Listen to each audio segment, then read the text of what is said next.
பரிகாரஸ்தலம் நேயர்களுக்கு அன்பான வணக்கம். கருணை கடலே கந்தா போற்றின்னு செய்யூர் கந்தசுவாமி கோயில் அடியனுக்கு ரொம்ப மனதிற்கு நெருக்கமான ஆலயம். ஏன் இந்த ஆலயத்திற்கு வந்தா இன்னும் கூட்டம், இன்னும் மக்களுக்கு இந்த கோயிலை பத்தி ஓரளவு தான் தெரிய ஆரம்பித்திருக்கிறது. அதனால கொஞ்சம் ஏகாந்தமா முருகனை பார்க்கலாம். அது தவிர வாழ்க்கையில ஏதாவது ஒரு தோஷத்துல மாட்டிக்கிறோமே, அதனால 27 நட்சத்திரமும் இங்க வேதாள வடிவத்துல முருகனுக்கு கட்டுப்பட்டு இருக்காங்க.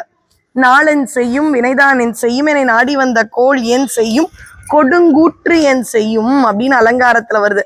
அதனால இந்த கோள்கள் எதுவும் செய்யக்கூடாது, நட்சத்திரம் எதுவும் செய்யக்கூடாதுன்னா இங்க முருகனுக்கு அப்படியே அடிமையாக தாசர்களாக இருக்கும் உங்களுடைய நட்சத்திரத்திற்கு அழகா ஒரு விளக்கேற்றி, முதல்ல பிள்ளையார் இருக்கார், பிள்ளையாரை வணங்கி உங்கள் நட்சத்திரத்திற்கு விளக்கேற்றி, பைரவருக்கு விளக்கேற்றி, முருகனுக்கு விளக்கேற்றணும்.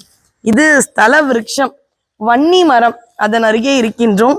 இந்த கோயிலுக்கு என்று பல பல அற்புதங்கள் இருக்கின்றன.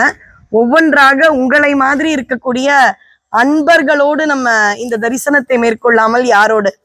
தீபமங்கள ஜோதி நமோ நம, தூய அம்பலலீலா நமோ நம, தேவ குஞ்சரி பாகா நமோ நம, அருள் தாராய்.